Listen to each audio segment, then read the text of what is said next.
Show the 32.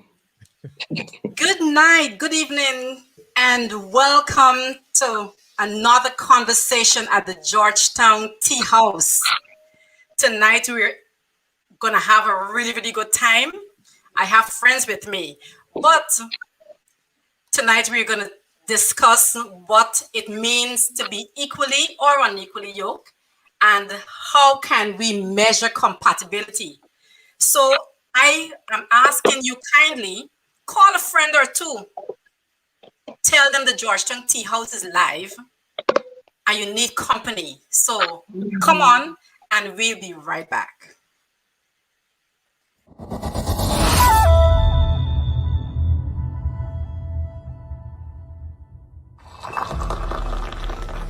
Examine any profound event in the Bible or in the history of Christianity, and one is sure to recognize the consistently pivotal role of conversational interactions. We see this at play in Genesis, the first book, where through a series of conversations we witness the fall of our species and the expulsion from the Garden of Eden. The conversation between God and man, the conversation between man and woman, the conversation between the woman and the devil, and so on. At the Georgetown Tea House, we know the great importance and pivotal role that conversations often play in our lives on this earth. And thus, we will seek to engage in the types of conversations that are insightful, stimulating, and thought-provoking. And yes, occasionally, a trifle boring. Our hope is that with each visit to the tea house, we can become better aware of who we are, of our relationship with God, and where we stand with each other and the rest of humankind. And yes, through it all, there will be music. For music, it had been written, is the food of love, and God is love. Join us every Monday evening on Facebook and YouTube Live for Conversations at the Georgetown Tea House, a Gospel Side of Me production. Please, do bring along a cup of tea or a glass of your favorite juice.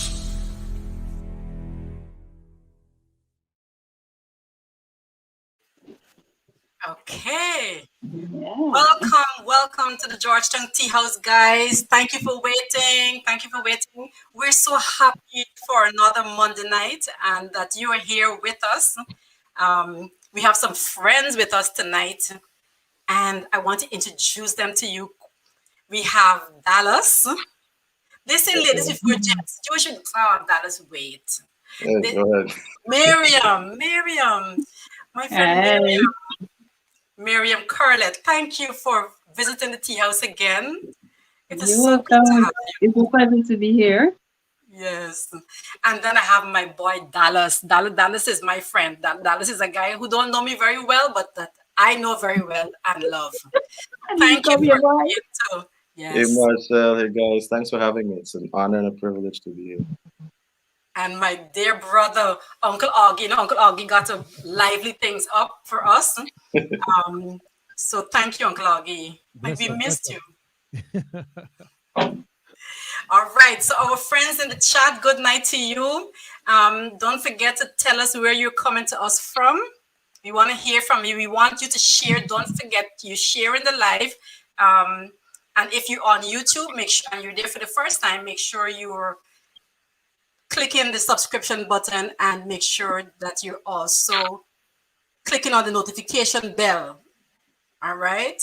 If our boy Cleon was here, he was going to remind you of that. So thank you and welcome. So tonight we have a good conversation for you. As I said earlier, I'm going to repeat it. What does it mean to be equally or not equally yoked? And how can we measure compatibility? All right. But before we get into the meat of things, like I said, I have my good friend and brother here, Dallas. Dallas is an amazing singer who I got to know through GT&T Song Festival that they had, song jingle competition, that is. So I'm going to play out out the gate, I'm going to play something from Dallas, and we chat with him for just a bit.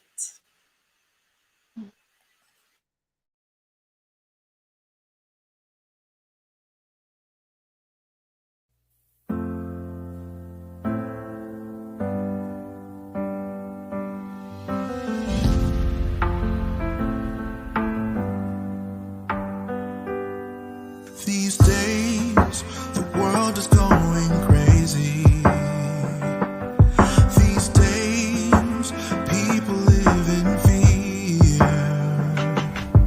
And life really seems uncertain, but I know I can trust in you. Don't have to worry about crazy things around me. You're my cover, I can hope in you. And you are my strength when I can't carry the weight. You are my light, even in the darkest days. You are the joy, even when the sorrow is great. You're the God of hope. You're the God of hope. Yeah. Blessed be the God our Father, who gives us mercy, gives us grace. In everything, I'm gonna thank you. You're the reason I have faith. You are the God of wonder. You make all things new. All things new. Holy and righteous, you're the truth. You are my strength when I can't carry the weight. You are my light, even in the darkest days. You are the joy, even when the sorrow is great. You're the God of hope. You're the God of hope. Even when the tears are falling down my face, you take me in your arms and you wipe them away. You're able to save, so I'll lift up my hands in every circumstance. You're the God of hope. You are the God of hope, yeah. You're the God of hope. You're the God of hope. You're the God of hope. You are my strength when I can't carry the weight. You are my hope. You are my strength. You are my when I can't carry the weight. You are my light, even in the darkest days. You are the joy, even when the sorrow is greatest. You're the God of hope. You are the God. You're the God of. You are the God of hope. You are the God of hope. You're the God of hope. You're the God of. You are the God of. You are the God of hope.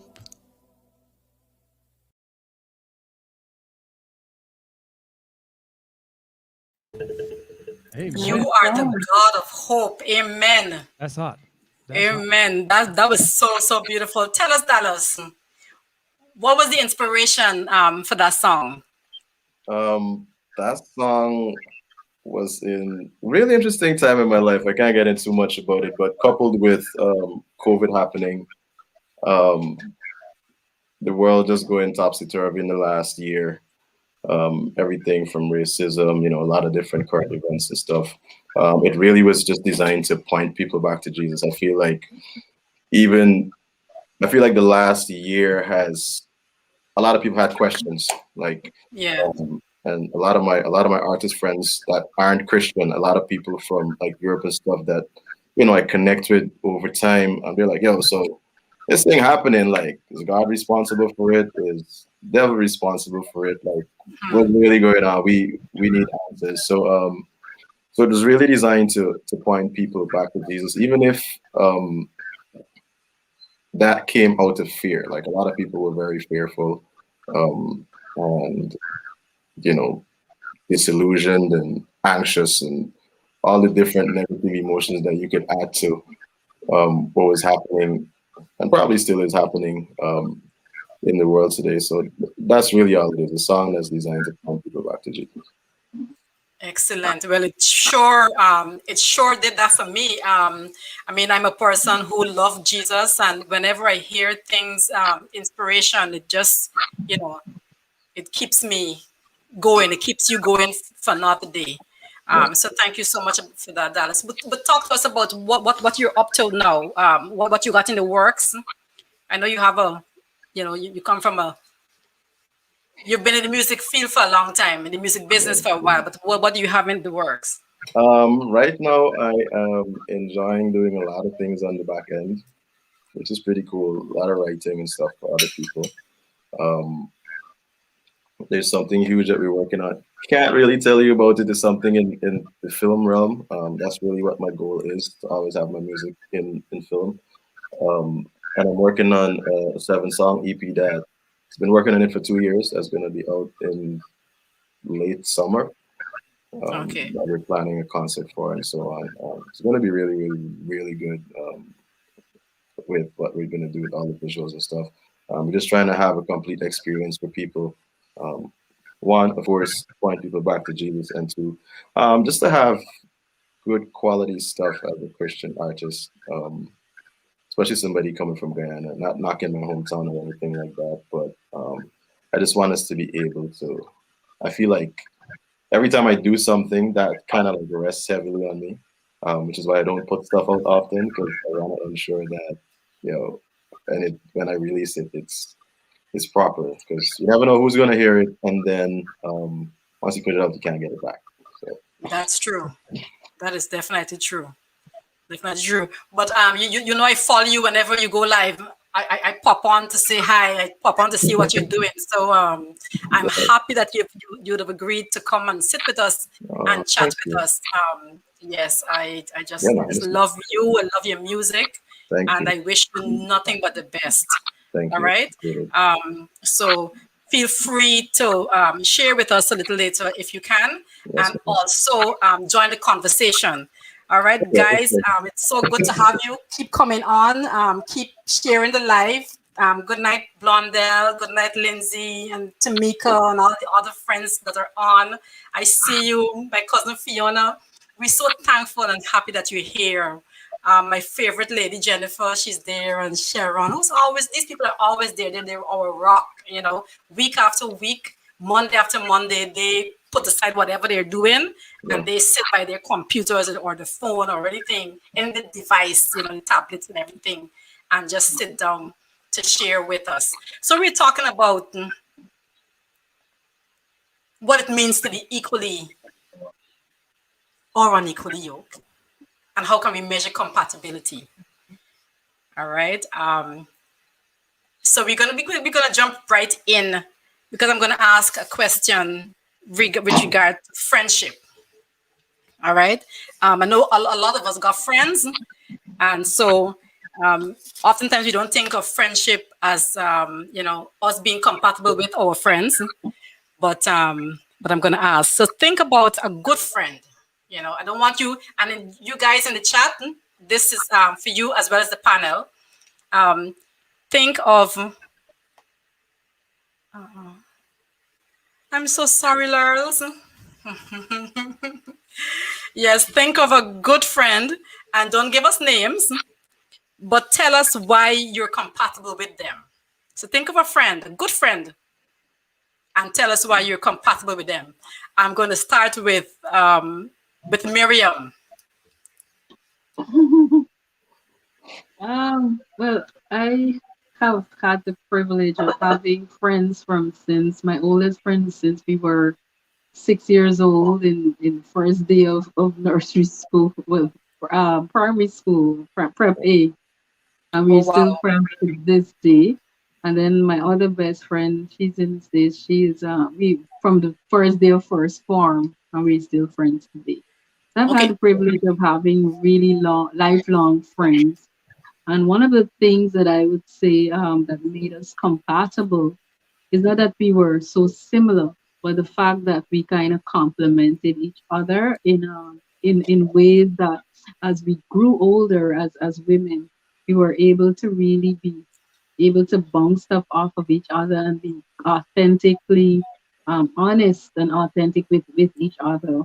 And I think Right. that was something even though we had a lot of stuff in common, yes, but it was more about being able to balance each other off. While she might like something and you don't, we can still share that time together and come to a compromise. I think that as well made the friendship last as long as it did That it has. Okay. Uncle Augie. for me. Well, definitely. I have a saying that's any relationship that you want to grow, that you want to last, communicate. Any relationship that you want to die, stop the communication. So I would have to say that my best friends are those who understand our ways of communication. It's not always verbal communication. It could be your body language. It could be just expressive things that you do with your face or whatever. But it's an ongoing communication. And once you learn that way of communicating with your friends, it doesn't matter if you don't speak for 2 months, 3 months, 4 months. The next conversation is gonna be as yesterday. And those are the Mhm. friends that I just love it. It's the best. Okay. Dallas. Well, And I know you got a lot of friends. So tell us, you know, I actually don't. For real, like my circle is very small. And I like to keep it that way. I have two friends that I've been friends with for like I don't even call them friends anymore. They're like brothers. We've been friends for 20 plus years. And like Uncle Augie said, communication is key. We don't have to see each other every day. But once we hit up, it's like, we never left. And one of the things I like about my friends, the circle of friends that I have, is that I have people in there that can hold me accountable. Um, just for life. I choose my friends very wisely. Um, I choose my friends based on the kind of fruit that I want to bear, the kind of fruit that I see in their life. Um, so I'm not, it takes me a while to kind of like let you into my space because of things like that. Because you're not going to be compatible or equally yoked with everybody. Um, there are people that are there for seasons, and we need to we need to understand that. And then there are people that are there for a lifetime. Um, and the people that are supposed to be there for a lifetime will oftentimes um, stick around and have your back, and again be able to hold you accountable, pray you through stuff, all of that. So yeah, it's my 2 cents. Said enough. Lerlin.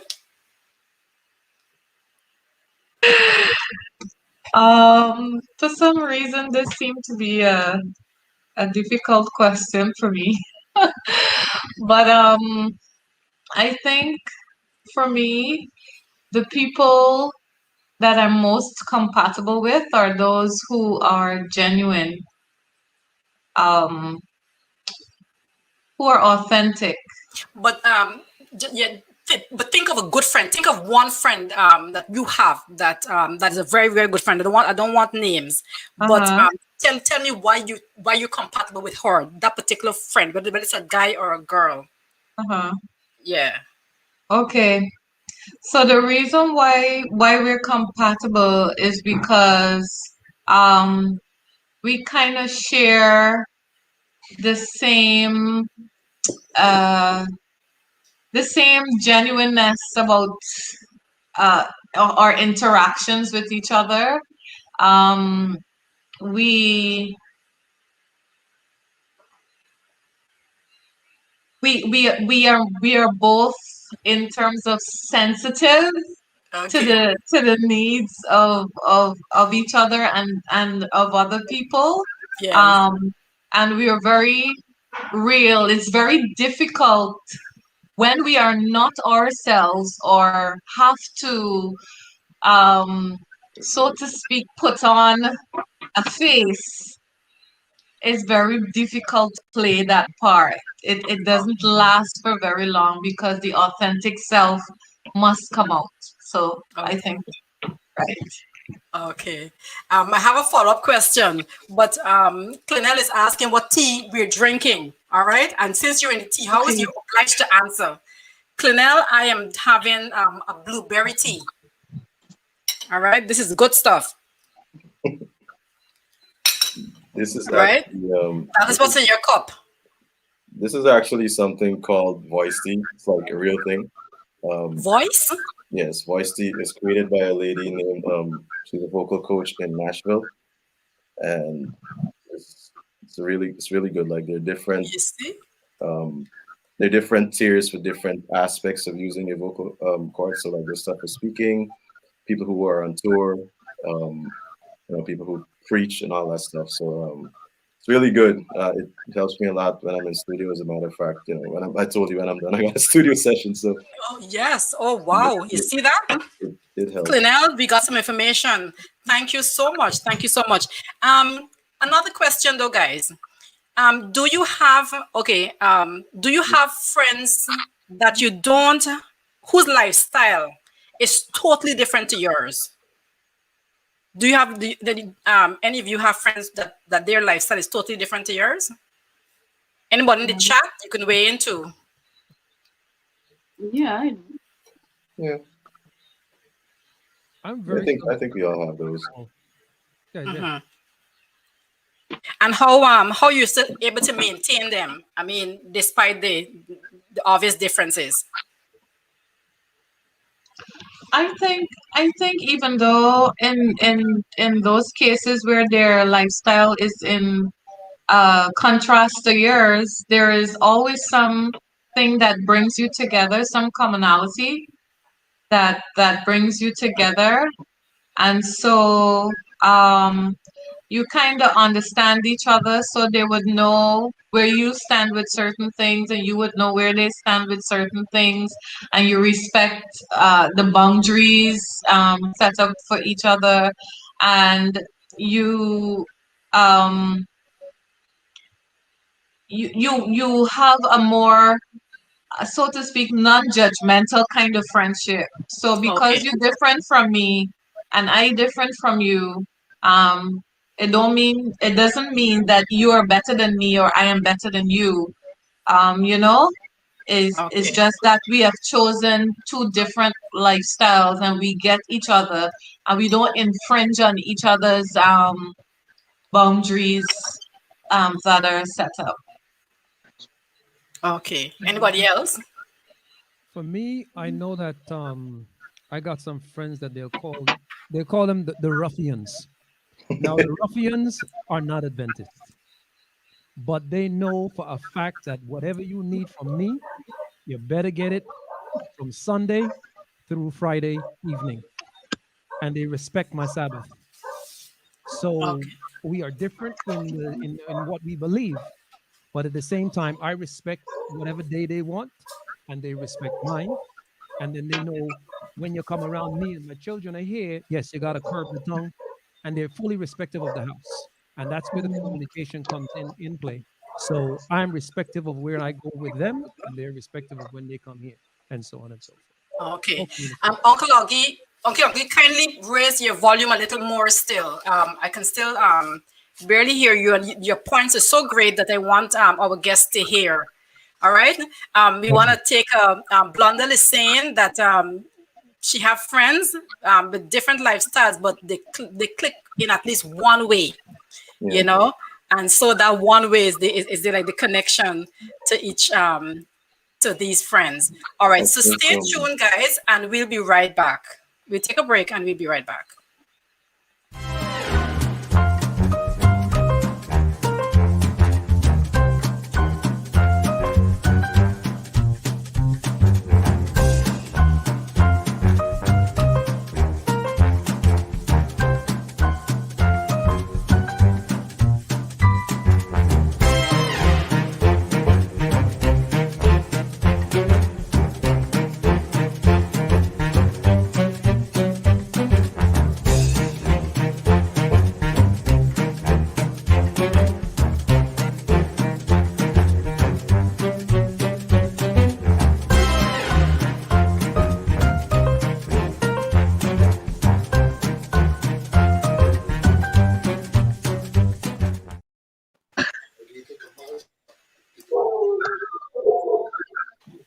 All quick right. break. Yes, that was a quick break, and we're back. And welcome. Where is she? She got. Oh, there is. Where is she? Oh, she got knocked off again. Oh, there she is. Welcome, Chanel. Welcome. Thank you for joining the tea house, girl. Good to have you. Yes, yes. Good Learning. night, everyone. Good night. Good Yes, night. Good night. Right. learning. You mentioned earlier about the friend that has a different lifestyle to you.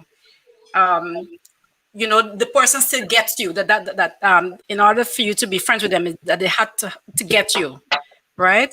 Um, is it is somebody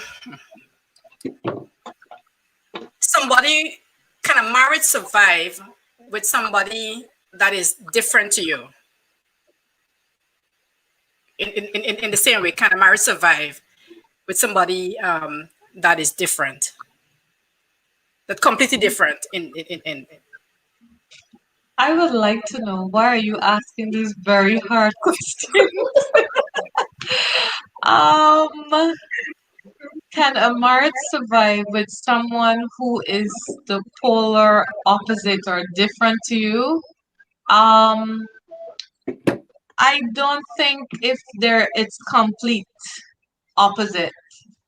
Um, I think there must be some sort of compatibility um there, but I think there's a difference between being compatible with someone and I guess you will get there eventually in being equally yoked with somebody. Um, so I don't think it can survive if you're completely the opposite of the person. Um, there must be some um, connection or compatibility in terms of core values for the relationship to last.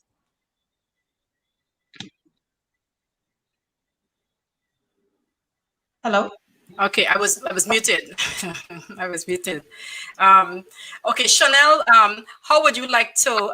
We were asking. I'm going back a little to ask you about the question of if you think that somebody, a friend, with who is completely the opposite of you, if you're able to sustain a relationship, and how you would do, and how you would do that.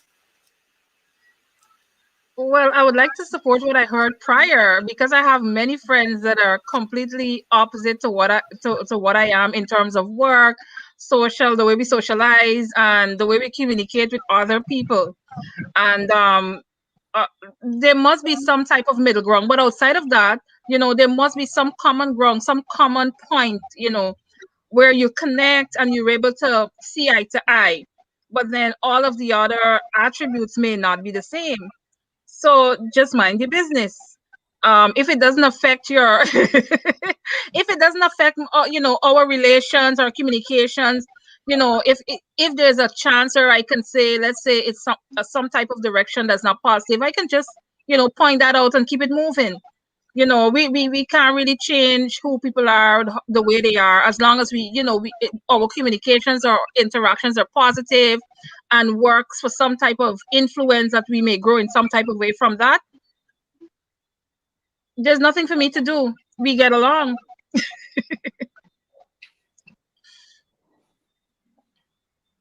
And if they like, and I just want to add this point, if there's anything, or any place or anything they like to do that I don't, I just simply say, because for example, when I go out with my high school mates, we very good friends. I don't drink.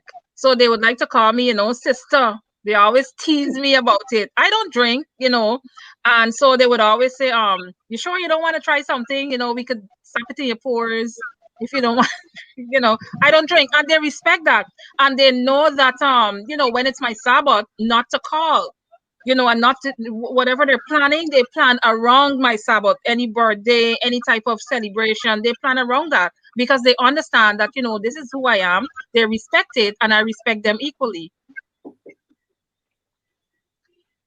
Okay, I noticed. You noticed I was putting up the different comments from the group, and a lot of people are speaking of boundaries and the fact that these friends are very Yeah. respective of boundaries. Mhm. So that seemed to be one of the important aspects of keeping that relationship going. I want to take a break. Uncle Augie, kindly jazz things up for us in this chat in this tea house, and we'll be right back. Sure, no problem, no problem. I didn't get a chance to let Uncle you know Augie, that let's dance. Let's dance, people. I'm drinking fresh lemongrass tea with Lovely, ginger lovely. and chamomile, and it tastes wonderful. Where you get lemongrass from, bro? Beautiful. That is why you There's a gotta live in store out here New York. called H Mart, and they got it fresh. Where you get lemongrass from, bro? Wow. So, she says you want to rock. Let me rock.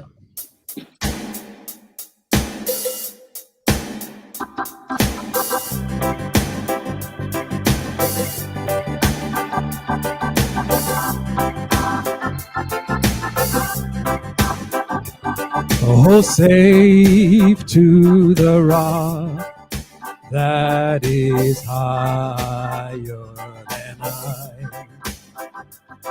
My soul in its conflicts and sorrows would fly. So sinful, so weary, thine would I be. The blessed rock of ages, I'm hiding in thee. Hiding in thee. Hiding in thee. Thou blessed rock of ages, I'm hiding in thee. In the calm of the noontide, in sorrows low down. In times when temptation cast o'er me its power, in tempest of life on its wide heaving sea. Thou blessed rock of ages, I'm hiding in thee. Hiding in thee. Hiding in thee, yeah. Thou blessed rock of ages, I'm hiding in thee. Come on, one more time in the chorus. We're singing hiding in thee. Hiding in thee, yeah. Thou blessed rock of ages, I'm hiding in thee. Thou blessed rock of ages, I'm hiding in thee. I'm hiding in thee. That's the best place to hide is in thee. I'm hiding in thee. I'm hiding in thee. Oh yes, the best place to be is hiding in Him, right? Each and every day, each and every day. Each and every day. Thank you for that, Uncle Augie. Christian marriages, they're supposed to work, right? I mean, in theory, we know that it's supposed to work, right? So I'm going to Chanel. Why do you think some Christian marriages work and why others fail in your view? There are many reasons. It can be immaturity. unpreparedness. It can be a false sense of what it entails, because there are times when there's silent pressure after a certain time to be married and get children and that type of thing. And so coupled with, I would also say, if you're not really grounded, or the center of your marriage, is not Christ, then you will have some challenges. And then I can also add in compatibility. So if you're not compatible, in most ways or in many levels, then you will have those challenges. Even though you're Christian. Yes, even though you're a Christian, because compatibility is key, communication is key, maturity is key, because what is expected of you in that marriage or that relationship, if both parties, they don't have an idea as to their roles and their responsibilities, then it can be a challenge. Okay. You want to weigh in on Right. this, Miriam? So I just wanted to go to the flip side. So once you have those bases covered and then you make Christ center, then I think there's more of a chance where you have a positive outcome.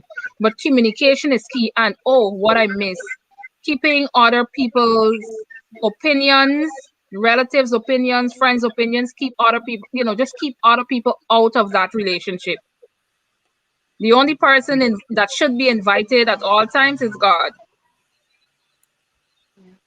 He's passionate about this. Well, in my opinion, a lot of Christian marriages, they may call them Christian, but there are some fundamental differences, just like how they have denominational differences. There are fundamental differences in the core values, their belief system, and all of that. So sometimes, even though one may be Pentecostal and one may be Seventh Day, you still consider them Christians, but they're still not compatible with their core beliefs.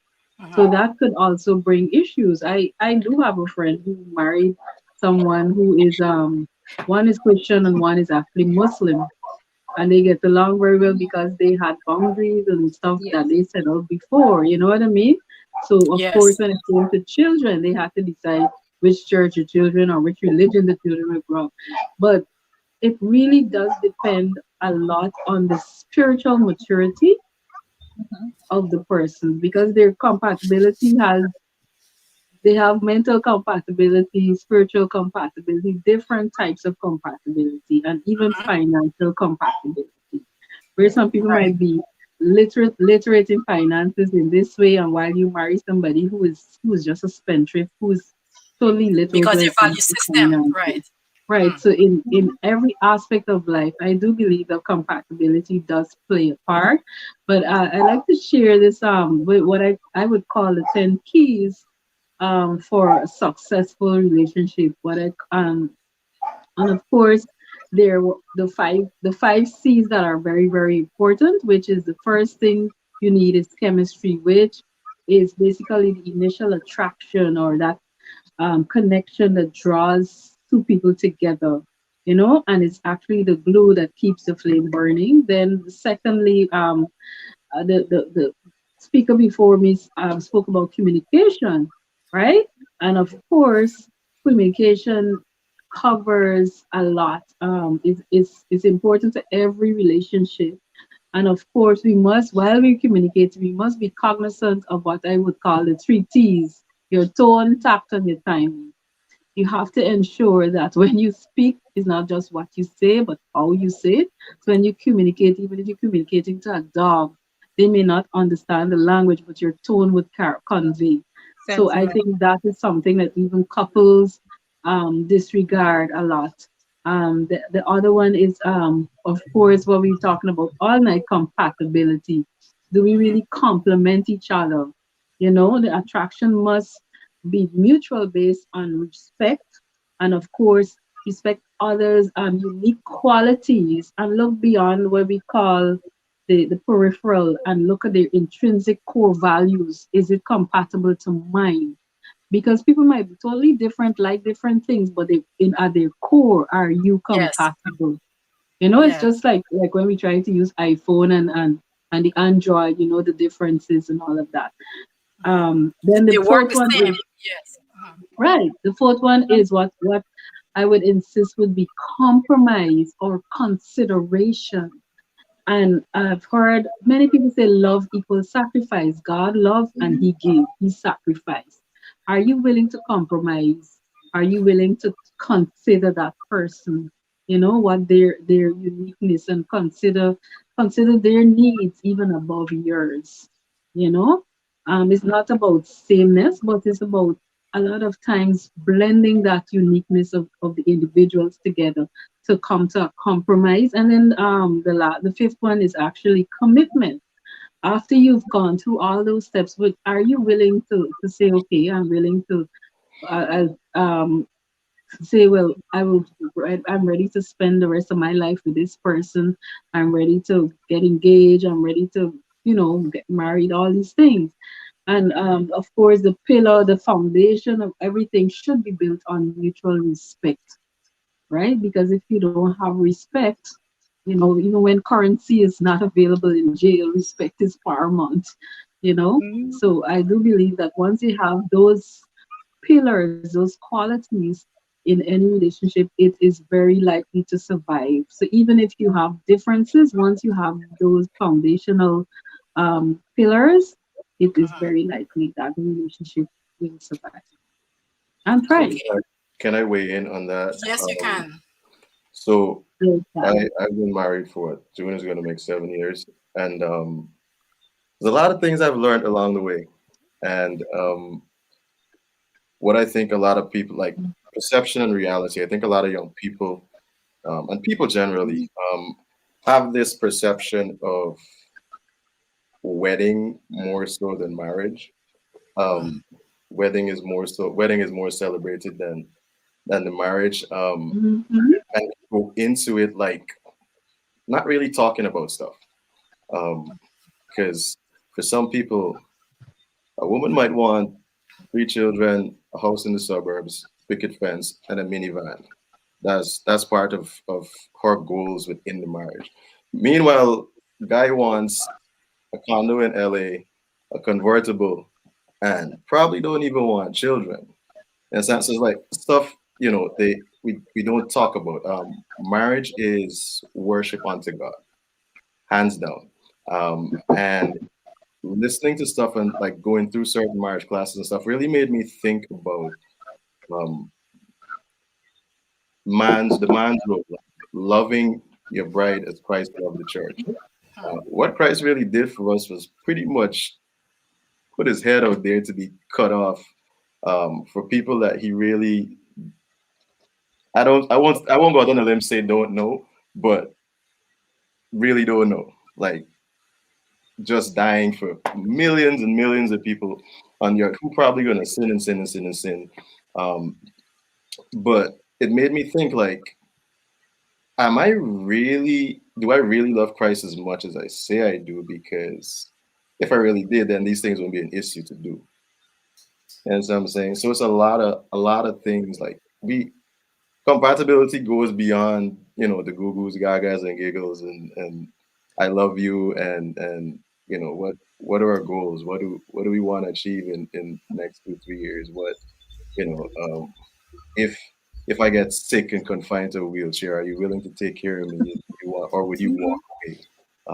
If I get fat after I get pregnant and deliver twins, like you can just roll out or you can stay with me. Them kinds of things that people really don't talk about. And then when it happens, it's like, oh, for whatever reason, then you this body bits of it, that body, children in the middle, and you know, it's crazy. It's stuff that we really need to sit and talk about.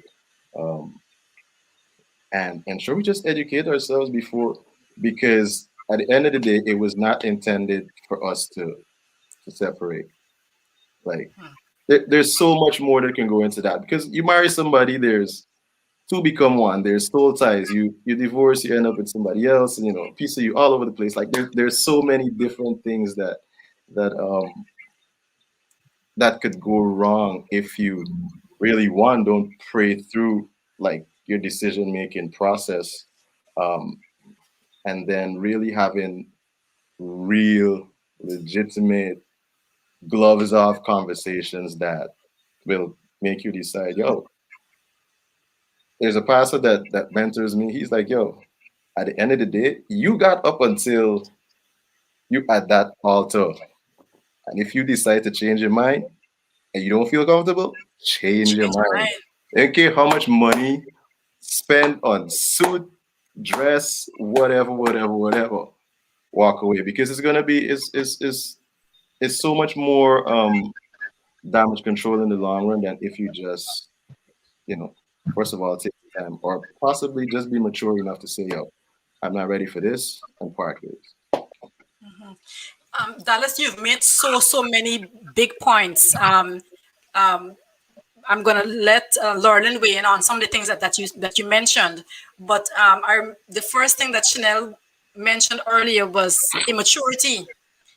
She talked about immaturity and she talked about the fact that, but oftentimes you're pressured into getting married. You know, there's this pressure to get married. Yeah, we have to get married, and once you get into a certain age, they tell you about your childbearing years, and you panicking, and you just And the clock, forced to make the biological clock. this. Your biological clock is ticking, Go right? digital. Without thinking of all the different things that you mentioned, Dallas. Lord, you want to weigh in on what Biological all clock. the things that Dallas said? At least some of it. Okay. I think for a marriage to really succeed, a Christian marriage, um, I think it begins with the individual. Um, it does not begin with the couple, the two people joining. Prior to the marriage, there is work to be done um, on an individual basis. And from babyhood um, or socialization or parents, those, um, what do you call that, the ecological system plays major role in who we become and the impact of our lives and how we will eventually function in that marital relationship. And so it begins with our parents, that dynamic that happens, or whether it is functional or dysfunctional. Um, and then as we get older and we get to the age of accountability, it kind of narrows with us. And who is it that we want to become? And if we are Christians, who are we in Christ? And understanding your infinite value and how God sees you, that relationship, that connection with God plays a major role, because that connection with God will and your belief in what you're reading, because we all go to church but we don't all believe exactly what God says about us. And some of us have been Christians. I have been a Christian for most of my life. And until a certain point, that is when I fully accepted God's love for me. Before then, I could not understand why God would love me, because I saw my insufficiencies, I saw my weaknesses instead of seeing myself through God's eyes. And so those things impact our decision making um, in terms of marriage and relationships, generally speaking. And if those things are not sorted properly, you could be the best Christian, because Jesus increased in wisdom and stature and in favor with God and man.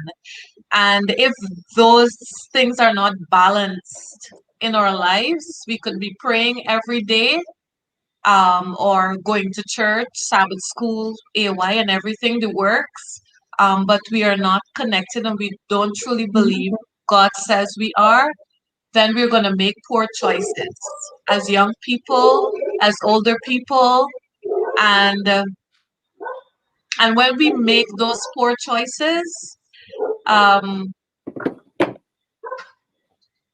only I don't know.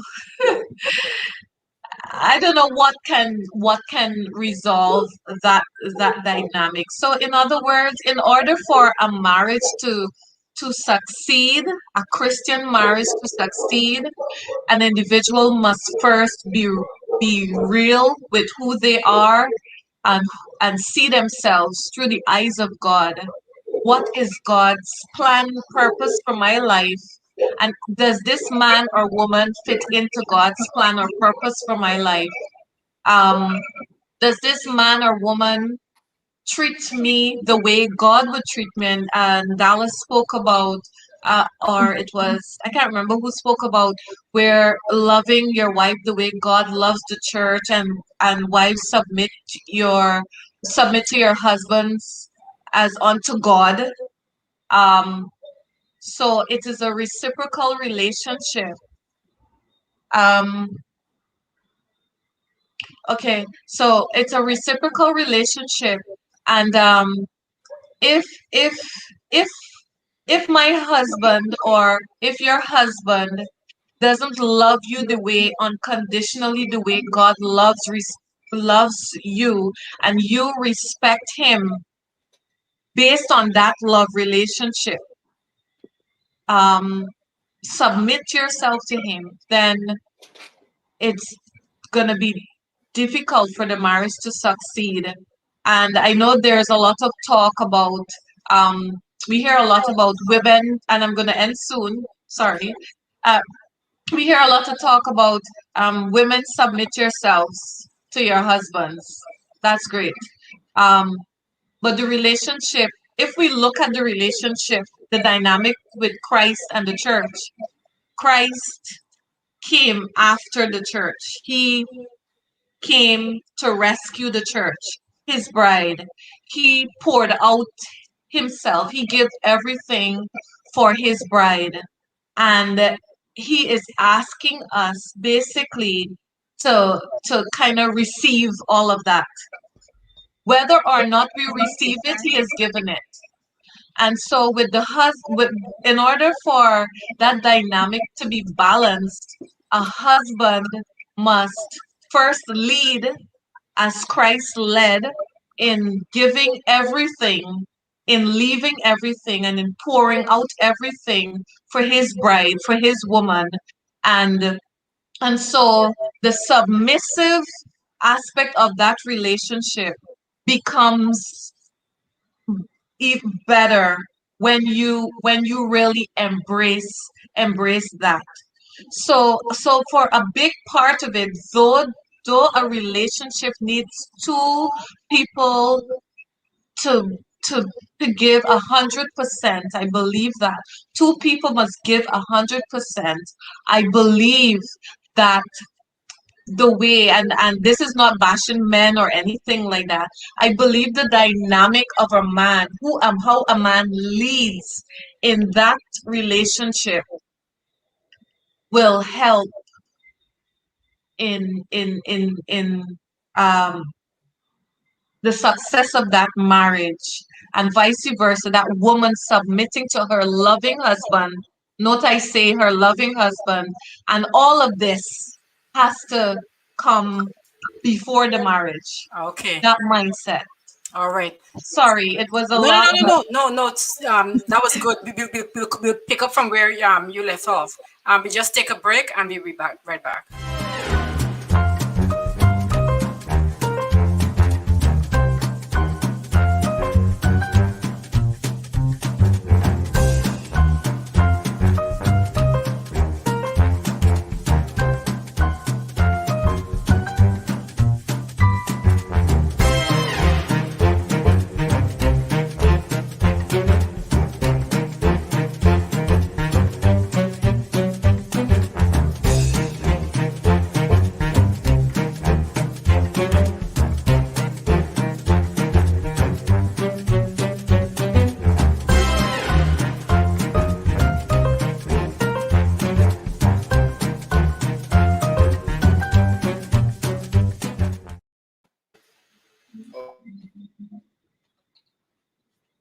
We're live.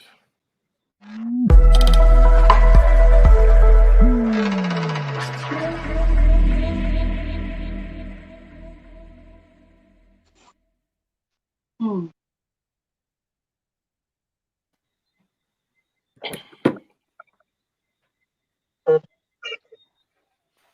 Okay, guys, we're back. I'm always muting myself. We're back. Um, but I want to go. Lauren has said a whole lot, and I'll tap into some of the things that she said shortly. But I want to ask Uncle Augie a simple question. Lauren talk about the role of the man, right?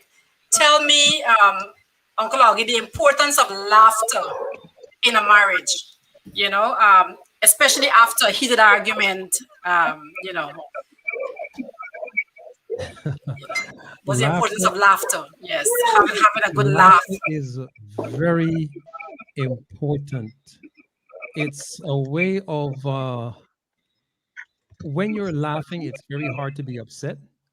But I will say that a lot of marriages, the people in the marriages should not have been married. And sometimes you find out your incompatibilities in the middle of the marriage. And that's when you learn God's guidelines as to what it takes in order to have a successful marriage. But of course, God doesn't like the divorce, so it's too late. So then at that point, the word that I love to use is be reasonable. And that is on both sides. Be reasonable. Once you're reasonable, now you can start to work and get things to work right. When it comes to laughter, you want somebody who is, you might not be compatible at first, but when you're being reasonable, you're going to understand and take care of that person's needs. Me, as the head of the household, if you don't feed me, you cannot expect for me to get up 2 o'clock in the morning when I hear a noise because I have no energy. So one thing promotes the other. There are times when I don't want to laugh, but I will say something silly to make my wife laugh. Yeah. What should ordinarily would have been an argument is no longer an argument now. And she's very ticklish. So I take every advantage as much as possible. If she gets upset at me, I'm going to tickle her and run. Now you got to chase me. And those kind of things, believe it or not, we're 15 years going on 16 years. And those kind of things are what have changed our relationship completely. But as I said before, if you don't feed me, how you expect for me to get up at 2 o'clock in the morning when I hear bladang? It's a reciprocal That's a serious relationship thing. and must be reasonable. And then if you don't give me money to buy the things to make the meal, then I can't cook. Wow. I knew she was itching to say something. It's getting real. And if But you Marcel, So we if gotta you ensure that we cover all the bases, ensure that the products are there to prepare the meal, and then we can talk about having the meal and then getting up when you hear a song. you were saying something, Miriam. Marcel, statistics show that comedians, people, couples who laugh together have a longer marriage and more successful marriage because laughter and humor actually brings lightness to the situation no matter how serious. If you can laugh with each other and have humor in your marriage and in your relationship, it really does help to lighten the atmosphere. People, nobody wants when they think about somebody to feel, oh my gosh, she can stress me out, she's toxic, whatever. But if you think that you go into this person's presence and you will laugh, you will have a good laugh, chances are that you will want to really enjoy each other's company and spend more time with that person. So it's very, very important. And then there's also the scripture that says, "A merry heart doeth good like medicine." So as long as you're happy and engaging, then all the positive, the happy hormones will be released, and you're less Exactly. likely to become Endorphins. angry. I think I'm gonna be the devil's advocate again tonight. I I love think, it. contrary to Uncle Augie, I think it is easier to laugh when we share core values, um, when we connect with those core, like Marian mentioned Miriam. earlier. Um, so when we connect with those core values, let's say my core value, I don't even though it might offset me that when you go to the toilet, you leave the seat up every time, and every time I go in there, I have to be pulling down the seat. It might offset me, but I can laugh and smile at it because really and truly, that's not deep. That really something that I really touchy about. Or my friend posted this on Facebook recently, Pastor English, asking about how we put this and put that, which side of the bed And you that's a serious prefer, thing. and all of that. If those things are important to one part person, it might be the more difficult to laugh, or how what temperature the AC should be on, or whether we should use the fan or not, and all. Y'all are laughing. These are things people quarrel about. No, No, no, I'm telling I you, no, it's a For serious thing. me, Yeah, but but for one of me, the core values can also be humor, because right? you shouldn't be able to make the other person laugh. You know what I mean? Because if just being happy in that person's presence makes a big difference. yeah. You were saying something, Dallas. Oh no, I was just about to say I like wanted to add something. I get it, but at the same like for me, like bro, if I want to sleep, I'm asleep. Like no, not that I'm inconsiderate of um Mara's feelings or anything like that. It's just that like those things. I mean, those are real issues for certain people.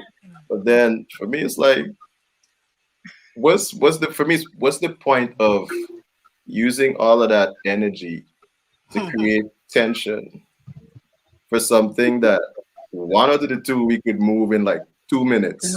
You understand? I And keep it know. moving. Like, But but then you, to each his own. Everybody is different. Everybody, I right, get it, but that's just me.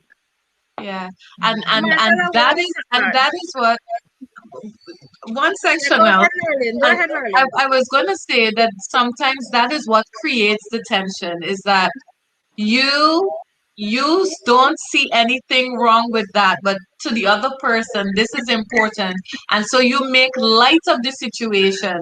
For That me, is I my don't point care. I exactly. don't care. I don't care whether you squeeze the toothpaste from the top or the bottom, whether you, if I have to go in the toilet and put up, I might fret sometimes that you whatever, but those are not big things for me. But for another person who's probably It more might be a particular, serious thing. OCD or something like that. You know, they have this personality where they like to see things done a certain way that might pose a challenge for that person. And you knowing that, you'll be able to provide more empathy and understanding to that person So, in those moments. so if I, You- Sean, I'm sorry to cut you, but I just gotta say this It's before okay. we go, It's okay. because I get to know. I was just about to say, let Dallas speak for a minute. Yes. So Lynn, you're talking about, so that's key. So compromise is very, very essential. Um, but in context, not everybody wants to do that. One and two, I think we need to understand that when, and this is something I'm learning to die to self with daily. Like, um, within the context of marriage, you really shouldn't have any expectations. Period. Hmm. Like you when I say no expectations, like Yeah. Clarify. there is, you should always be willing to outserve each other Amen. Okay. without Beautiful. Amen. expecting anything in return. Nice. Right? So like me getting up and moving a pillow from point A to point B because somebody like, you know, or Augie moving a pillow because his wife wants, she doesn't feel like getting up or something. Like, it's a pillow. Like, pillow, food, whatever. Point A to point B. End the story. Like, there's no tension, no nothing. So, that's an act of service. That's an act of service. Maybe, she's laying there, she might not be saying anything. Foot hurting, back hurting, She ain't telling you nothing because sometimes that's how women communicate. Not knocking women, but Communication. but yeah, and it could be vice versa. Like for me personally, I'm not a morning person. Like I like quiet in the morning.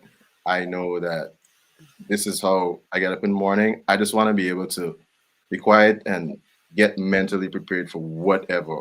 You get up, pray, you spend time with God, and then like try to fine tune what you got to do for the day without the noise and so on. So yeah, again, being able to my wife will give me that space to do that. That's an act of service. That's what I'm saying. So expectations are, you know, we got to be able to put all of what all these preconceived expectations from singlehood or singleness into this, or pretty much just throw it out the door at some point. Throw it in the trash because now the two becomes one and you got to rebuild. That's really what it is.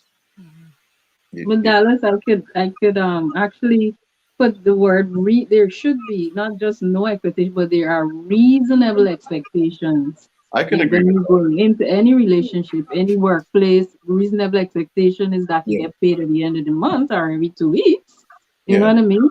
So there should be reasonable expectations. And I do believe that, as you had alluded to earlier when we began, is that a lot of things aren't discussed early on, Yeah. right? So like what are your deal breakers? What are some of the things that would make you want to leave? What are your deal breakers? How would we resolve certain issues if we have If disagreements, they're or right. who would we call in? Like if we call a pastor, counsel, would you be open to somebody basically refereeing our arguments if we can't Pretty much. agree on something, like that sort of thing? Like what's your spiritual core value, spiritual foundation? While some Yeah. people may believe, oh, I don't want my children to be christened or baptized, while another person may believe, oh, they should be. So sometimes even though you may be what they consider Christians, you're still not equally yoked, because back to the top of being equally yoked, you're Yes. not equally yoked, even though you may confess that, oh, we serve God and all of that, but still there's some fundamental differences that can cause conflict in the long run. This is why I was talking about not just expectation, but reasonable expectations that people should at least discuss in the beginning so that they wouldn't have these incompatibility issues in the long run. Chanel, you But were left there to poor, speak last. we're Go kind of ahead. kind of simmering in the coffee. Yeah, I'm simmering. I just wanted to look at it from this perspective. I mean, laughter is good, and it's good that we can ha ha ha and joke about things and have that as, a part of the process of togetherness. But my challenge is this. So something is an issue for me. I just believe that we can talk about it. For example, the whole toilet seat issue or leaving issues outside the door. We can talk about it. I don't like this. And I would rather, or I would prefer, if you can practice, or leave I have this peeve about food left in plates and being placed in the sink. And so, I don't like this, and we can talk about it, and I can say, I really don't like this thing, and it's not an argument, it's not confrontational, but respectfully, I can tell you, and I just believe that that should be reciprocated, where you take what I say seriously, and you genuinely make an effort, and I believe that with time, those things can be, over time you can stop or eliminate it over time. So if that's where you talk about the dying to self, because if I'm saying to you that it's genuinely something that irritates me or annoys me, then I believe that that should be respected and not just you know dismissed under the cloak of ha ha ha and laughter, because then I will keep that inside, and then you find that people boil over Mhm. when issues are not addressed. So I just honestly believe that, for both parties, if something is a challenge, as minute as it may appear, insignificant as it may appear, address it, because those little things lead to bigger issues. And you find out what's the reason why. And then you hear because the toilet seat, was never put down, but you never talked about it. You never talked about it. And when you laugh, then the other person is feeling as though you don't take what I say seriously. And now I am annoyed because you're not taking me seriously. And then you deal with it however, or you decide not to say anything, or you deal with it, and then that becomes a bigger issue because it affects your communication, it affects, all of the different aspects over time. So I just believe that if there's an issue, we address it head on. If I have a problem with something that somebody's doing, I tell you. And I believe that if you have a problem with me, just tell me, because I listen. You listen, and then, we find a setting. It doesn't have to be in the middle of lunch or nothing. When there's a quiet moment, you say, this is my challenge, and just hear me out on this, and then you can haha after. Okay, Then Trevor. you can tickle after Uncle Augie. Yes, After Trevor you had. go. Okay, Oh, Trevor had Marcel, mentioned something earlier. Trevor had mentioned something earlier about people being false. We were talking earlier yes, about we talked about going to that the last week. marriage, talk about communication. We're talking about telling people what are your expectations, and they tell you what theirs what's theirs, and the kind of thing. And again, if we've been fought, because oftentimes in the courtship, man, Yes, we talked about people that. present a side of themselves that The is best so self. nice, right? When you get into a marriage, all hell break loose. Um, Trevor is saying again, relationships and marriage is difficult enough with a believer. Make absolutely no sense with an unbeliever.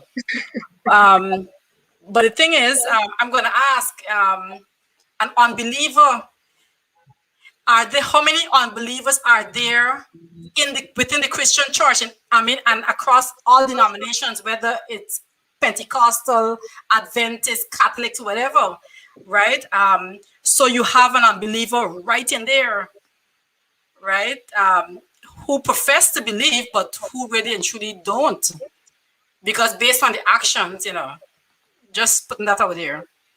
I think Marcel, I remember sitting in an AY with these two Christian psychologists, and they were talking about that same issue of being equally yoked, and this is how they presented it.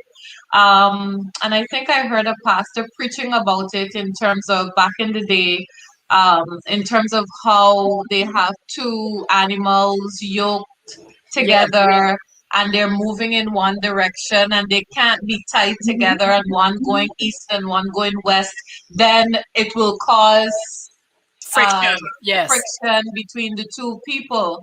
And they were saying that a lot of times, well, we believe this was my belief, that when we speak about unequally yoked or being equally yoked, it has to do with your religion in terms of whether you're Adventist or That's the main Pentecostal aspect. or so on. But what they were saying is um, that being equally yoked is that these two people are moving in the same direction. First of all, they're moving in the same direction. And the whole issue of whether you're Adventist or Pentecostal will come into play. As in, so if I am moving in the direction of believing in God's word, what he says about me, and you believing in God's word and what he says about me, and this might mash some toes, but um but then we both will be walking on the same road, if you know what I mean. Um and then, like you said earlier, I think a lot of times people make the decision because we believe equally yoked means that the two people have to be Adventist alone. We choose an Adventist, but the Adventist or the Catholic or the Pentecostal ain't really ain't really Christian.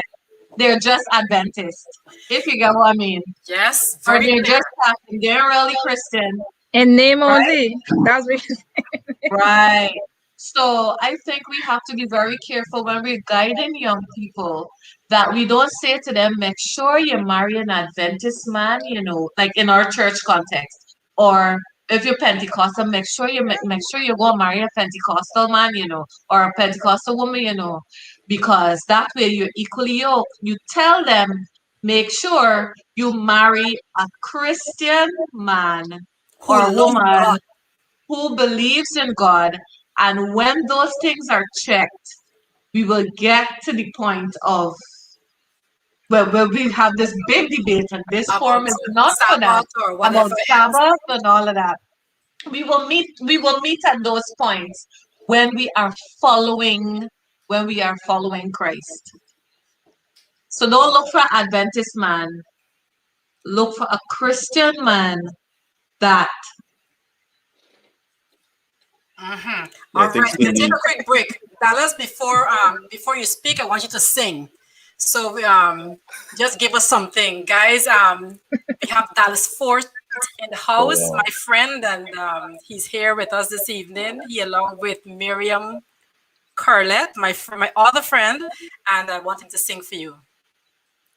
So I'm gonna do a verse in the chorus real quick of something I'm working on called Surrender, and it just goes, Lord, I give you my all, every single part of me, my heart, my soul, my body, my mind.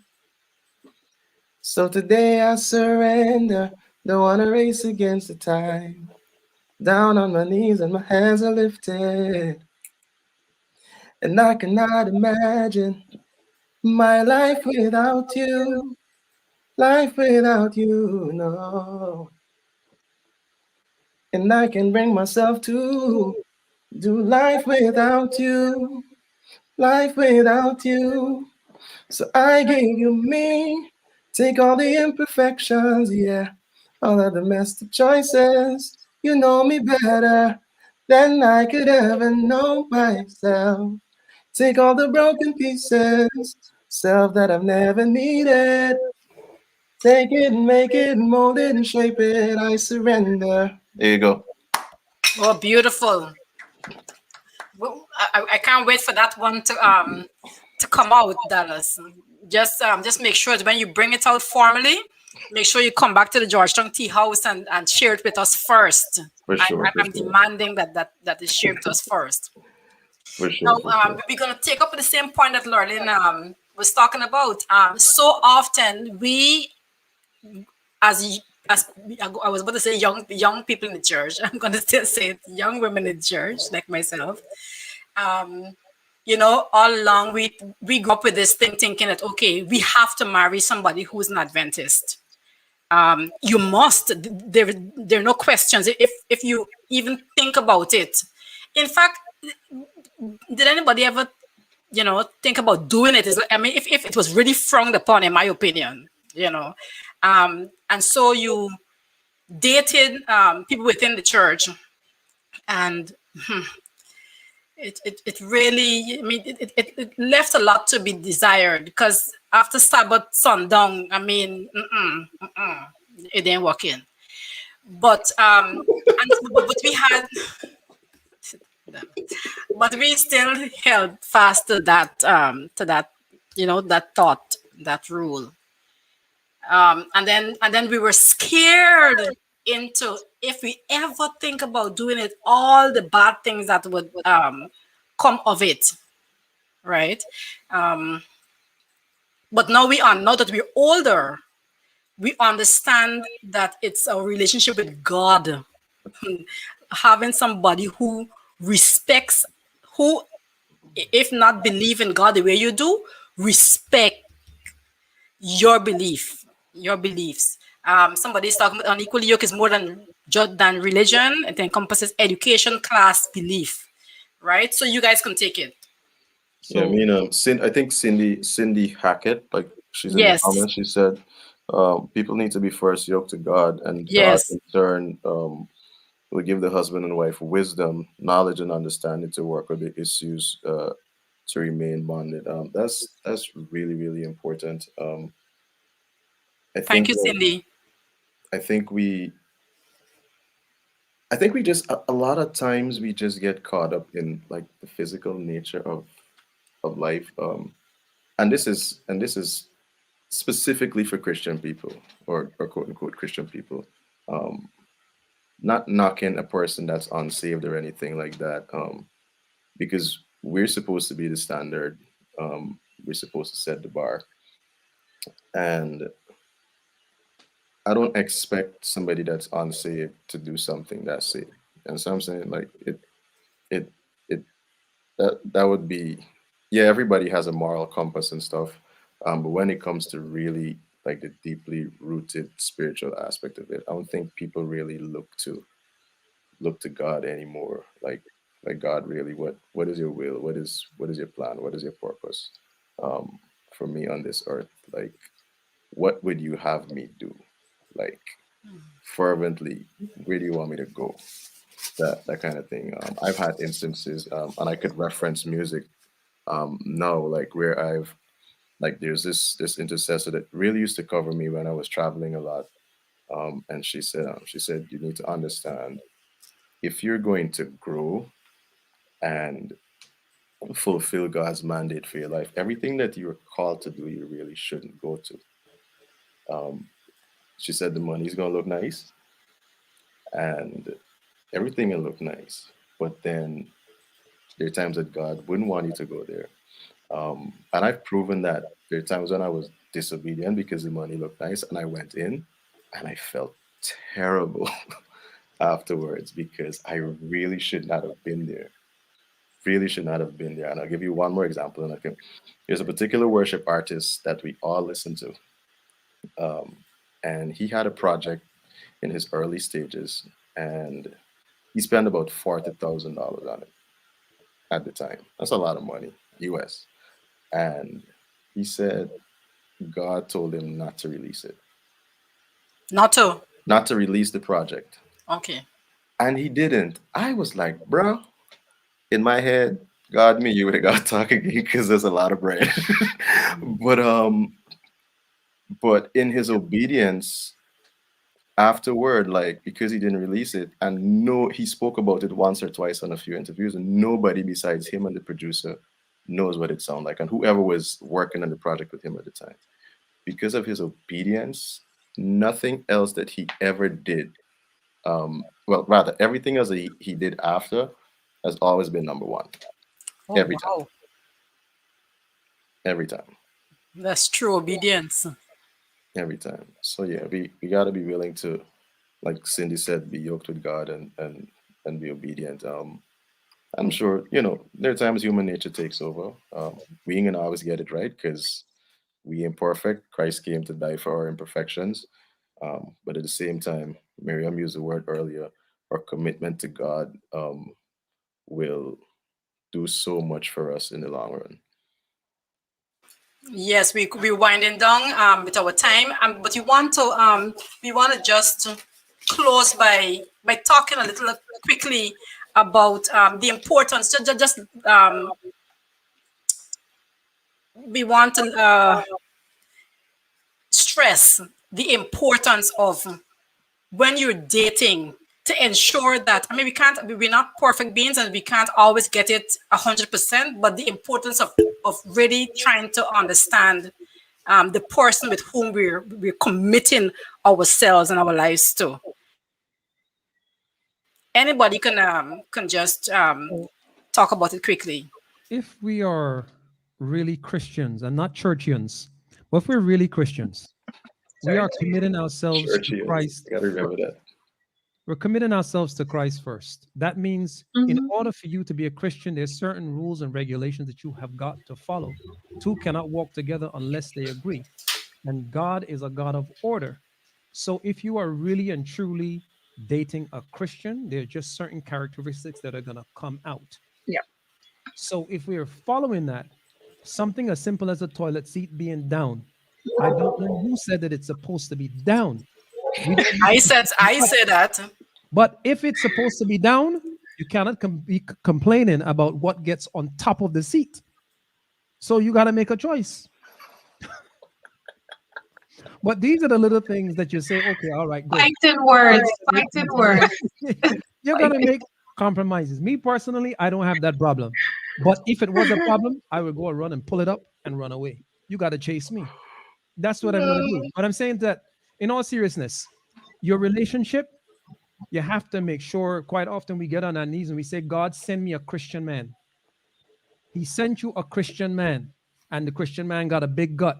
You can't complain about that. You ask for a Christian man. So if you really and truly know and you have a relationship with God, He knows what you want. He knows you want 6'1", brown complexion, bald head, six pack. He knows you want everything. So you got to trust that on Him. The relationship that you have with God is going to show up in who you choose or He chooses for you. But you will wait for that. Not as soon as you finish praying, the next man that comes to ring the bell and says, oh, I'm a Christian, you're going with that. No, you must wait till when He says, this is it. And you will know. So if we're really and truly being Christians, it's not just being, oh, we're on the same page. Yeah, we're on the same page, but different books. You got to have everything in order. And if you really and truly trust and believe everything that He's outlined, God has given you who you should date and how you should date and everything that you need, even abstinence before marriage. He gives everything outlined.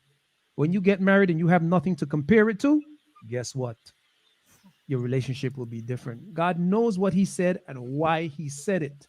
So if you're going to be a Christian, not a churchian. Okay, thank you, Miriam. Uncle Augie, I gotta remember that word. you would have mentioned, okay, so you ask God for what you want, and I believe that you should tell Him what you would like and trust Him to provide what is best for you. But then you bring in the part with the belly. So are you saying that that's a turn off, and it ties in with Marianne, who talked about chemistry, right? So the big belly, and so he's sending this person who's a Christian, but then there's, they got the issue with the belly. So how do we tie that in with the chemistry now if you're not attracted? So how do we place trust in God, and how do we find a balance with the chemistry that we would like? Go to the gym with me then. You guys, No, that's very easy. we got 3 minutes more. The Bible says He will supply some of your needs, right? No, all of it. No. I think, no, let's say, what did you say? The Bible says he will supply some of your needs, right? No, he said all. Okay. You answered your own question right there. I don't think that answered the question. I don't think that answered the question, but there's another thing that I want to look at. We talk about not having other people's opinion, in your marriage and so on. But then there's the other side where Dallas would have talked about with respect to counseling, right? And how counseling would have helped him. So how do we find a middle ground, or how do we decide who to allow into our relationships to, provide that kind of counseling? Because, on the one hand, we're saying, don't let people get involved, relatives, friends, and so on, to bring their opinions in. But then for some persons, counseling, is a good thing and it would have helped. So how do we find that balance? That was one area I wanted to, us to clear up here as to who we allow, Uncle Augie, into that space and to talk to you as a couple about what your issues are. Okay. I'll answer that one personally. I'll answer that one personally. Go ahead. If I want this relationship to work and my wife wants this relationship to work, we do not need the only third person we need is God. I agree with you completely. I totally agree. I agree. Because I am personally opposed to counseling. I am personally opposed to another person. Even in my household, if there's an issue or we have a disagreement on anything, where my relatives, we talk, but then you want this mediator. I have an issue with that. I believe that if you and I have an argument, then you and I can respectfully resolve that. That's why I asked the question, because I know for some persons counseling is a big thing, but now we want to bring that into your relationship, your exclusive relationship. So you're saying, I do agree with you. I just wanted that to be addressed. I agree with you. There. As a counselor, I have to call to order. Excuse me. I ain't gonna sit up and allow that. We don't want you to work. We don't want you to work. But I'm just saying, I am when you need to talk to God, and there are times when you need a counselor to the counselor. Okay. All right. So as a mediator. I'm telling you what to do. But I agree. Whatever. Okay. We have to close, George. We have to close. But I'm telling you that we need, and I hope that all of you can commit to coming back and so that we can talk, because the whole thing of counseling. This is the whole. Yeah, we need to talk about counseling in terms of the relationship. Who to act? Who are the person? Because so sometimes, like you guys are saying, sometimes you need another person to I come in and disagree. shed some light.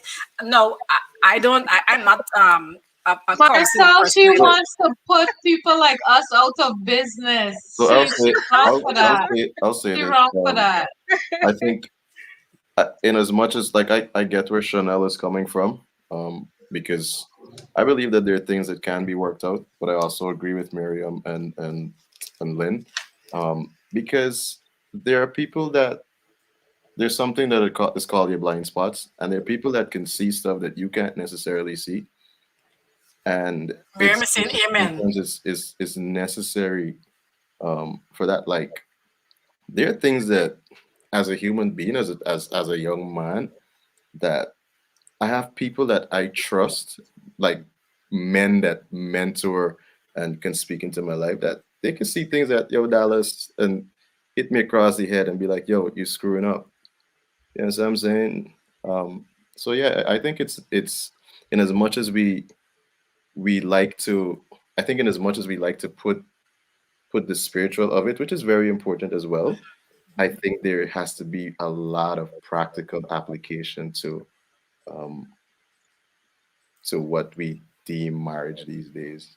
And the fact that God would have placed people in your life to Exactly. give you some kind of guidance sometimes. Yeah, like you could you if you get you go if you, God forbid, you get your leg broken, you can stay home and hope it heals itself, or you go to the hospital.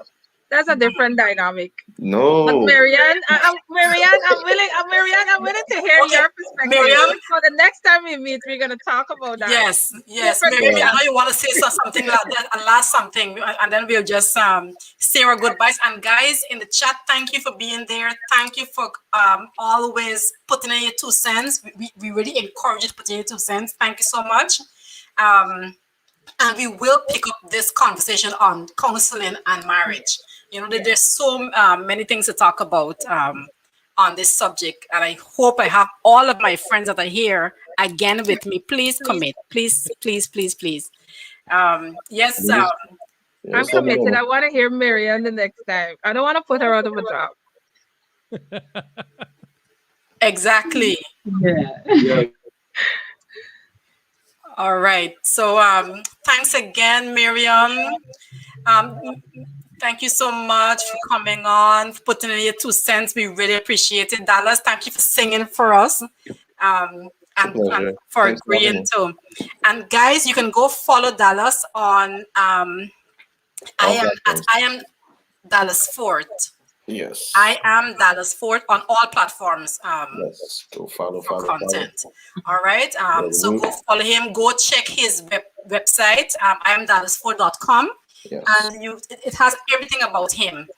When he started singing, what he's working on, the kind of thing, who he teamed up with, the whole 9 yards. Thank you so much again, guys. Thank you so much for sharing with us tonight. And Thank you for we having love me. you all. We love you all. Lynn, we love you all. Peace. Thank you for having me. Thanks for All having us. right. Point of order. Bye-bye. Point Bye, of guys. order. All right. Good night, guys. Good night. Bye-bye.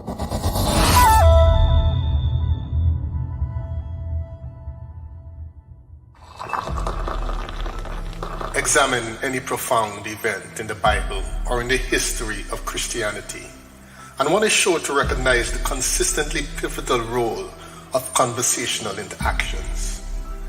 We see this at play in Genesis, the first book, where through a series of conversations we witness the fall of our species and the expulsion from the Garden of Eden. The conversation between God and man, the conversation between man and woman, the conversation between the woman and the devil, and so on. At the Georgetown Tea House, we know the great importance and pivotal role that conversations often play in our lives on this earth. And thus, we will seek to engage in the types of conversations that are insightful, stimulating, and thought-provoking. And yes, occasionally a trifle boring.